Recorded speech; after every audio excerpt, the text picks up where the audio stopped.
Hi students, welcome to our channel.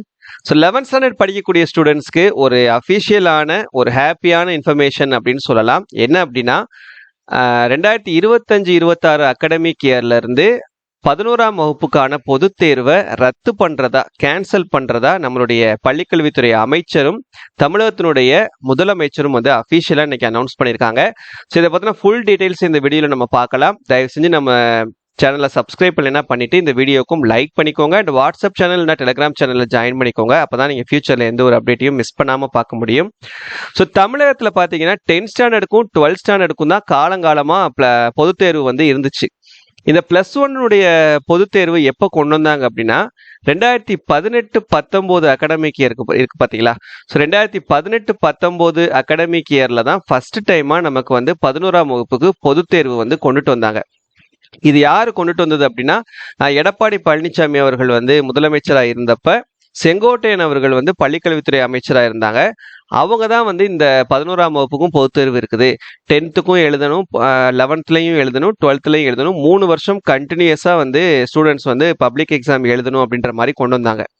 இது எதுக்காக இந்த முறை வந்து அமல்படுத்தப்பட்டது அப்படின்னா கவர்மெண்ட் ஸ்கூல் தவிர்த்து மற்ற பிரைவேட் ஸ்கூல்ஸ் எல்லாத்துலேயுமே பார்த்தீங்க அப்படின்னா +1 என்டையர் சிலபஸையும் ஸ்கிப் பண்ண ஆரம்பிச்சிட்டாங்க. 11th போர்ஷனை நடத்தாமையே 11th வந்து 12th போர்ஷனை ஸ்டார்ட் பண்ணி நடத்தி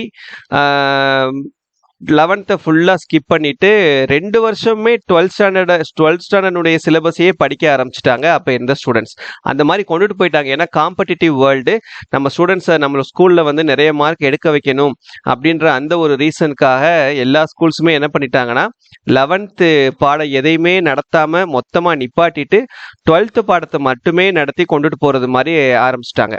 ஸோ இதனால் ஸ்டூடெண்ட்ஸ் வந்து அந்த 11th சிலபஸ், ஏன்னா 12th 11th தான் பேசிக்கு, 11th நடத்தாம 12th நடத்துனாங்கன்னா அவங்களுக்கு எந்த விதமான கான்செப்ட்ஸும் போய் சேராது. ஸ்டூடெண்ட்ஸ்னால எந்த ஒரு காம்படிட்டிவ் எக்ஸாம்ஸும் நல்லபடியாக அட்டன் பண்ண முடியாது. இந்த ஜேஇ, நீட் இந்த மாதிரி எக்ஸாம்ஸ் எல்லாத்துக்குமே 11th தான் பேசிக். ஸோ 11th போர்ஷன்ஸ் எதையுமே நடத்தாம 12th போர்ஷன்ஸ் நடத்தினா பேசிக்கே இல்லாமல் போகிறது மாதிரி ஆயிரும். அதனால வந்து ஸ்டூடெண்ட்ஸ் நிறைய பேர் பாதிக்கப்பட்டாங்க. அது மட்டும் இல்லாமல் கவர்மெண்ட் ஸ்கூல்ஸில் மட்டுமே 11th போர்ஷனை நடத்தி 12th போர்ஷனை நடத்தினாங்க.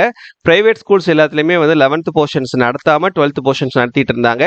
இதனால மார்க் வேரியேஷன் அதிகமாக இருந்தது. கவர்மெண்ட் ஸ்கூலோட பிரைவேட் ஸ்கூல்ஸ் வந்து அதிகமாக மார்க் ஸ்கோர் பண்ணுறாங்க அப்படின்ற மாதிரி ஒரு காம்படிஷன் மாதிரி போக ஆரம்பிச்சிருச்சு. இதை எல்லாத்தையும் கருத்தில் வச்சு இப்போ இந்த நிலைமையை மாற்றணும் அப்படின்னா கண்டிப்பாக 11th வந்து பப்ளிக் எக்ஸாம் இருந்தால் மட்டும்தான் 11th போர்ஷனை ஃபுல்லாக நடத்துவாங்கன்னு சொல்லிட்டு 11th பப்ளிக் எக்ஸாமாவும் மாற்றினாங்க. என்டையர் சிலபஸையும் மாற்றினாங்க. பழைய புக்கை எல்லாத்தையும் நிப்பாட்டிட்டு புதுசாக சிலபஸ் ஃப்ரேம் பண்ணி அதுக்குன்னு 11th ஸ்டாண்டர்டான ஒரு சிலபஸை கொடுத்தாங்க. அதுவும் வந்து ஸ்டூடெண்ட்ஸ்க்கு முக்கியம் அப்படின்னு சொல்லிட்டு இப்போ 7 வருஷமா 11th ஸ்டாண்டர்ட் வந்து பார்த்தீங்கன்னா கடந்த 2018-19 இந்த 2024-25 வரைக்கும் 7 வருஷம் பப்ளிக் எக்ஸாம் எழுதிட்டாங்க. இப்போ இன்னைக்கு தமிழகத்தினுடைய முதலமைச்சர் வந்து ஸ்டேட் எஜுகேஷன் பாலிசி அப்படின்னு சொல்லிட்டு மாநில கல்விக் கொள்கையினுடைய அம்சங்கள் என்னென்ன அப்படின்னு சொல்லிட்டு இன்னைக்கு ஒரு புக்கு வந்து பப்ளிஷ் பண்ணாங்க. ஸோ அந்த கல்வி கொள்கையின் அடிப்படையில் இனி வரக்கூடிய ஆண்டுகள், இந்த வருஷத்துல இருந்தே 2025-26 இருந்தே இனி வரக்கூடிய காலங்களில் 10ஆம் வகுப்புக்கும் 12ஆம் வகுப்புக்கும் மட்டும்தான் பொதுத் தேர்வு இருக்குமே தவிர்த்து 11ஆம் வகுப்புக்கு பொதுத் தேர்வு கிடையாது அப்படின்ற மாதிரி அனௌன்ஸ் பண்ணியிருக்காங்க. இது எதனால அப்படின்னா மாணவர்களுடைய ஸ்ட்ரெஸ்ஸை குறைக்கிறதுக்காக. ஏன்னா ஸ்டூடெண்ட்ஸ் பார்த்தீங்கன்னா 10th பப்ளிக் எக்ஸாம் எழுதுறாங்க, 11th எழுதுறாங்க, 12th எழுதுறாங்க. கண்டினியூஸாக 3 வருஷம் அவங்க பப்ளிக் எக்ஸாம் எழுதுறதுனால அதிகமான ஸ்ட்ரெஸ்ஸுக்கு, மன அழுத்தத்துக்கு உள்ளாராங்க. அப்படின்ற ஒரே ஒரு காரணத்துக்காக இனி 11ஆம் வகுப்பு மாணவர்களுக்கு பொதுத் தேர்வு கிடையாது அப்படின்னு சொல்லியிருக்காங்க. அப்ப பொதுத் தேர்வு கிடையாதுன்னா என்ன எக்ஸாம்ஸா நடக்கும் அப்படின்னு ஒரு டவுட் வரும் இல்லையா.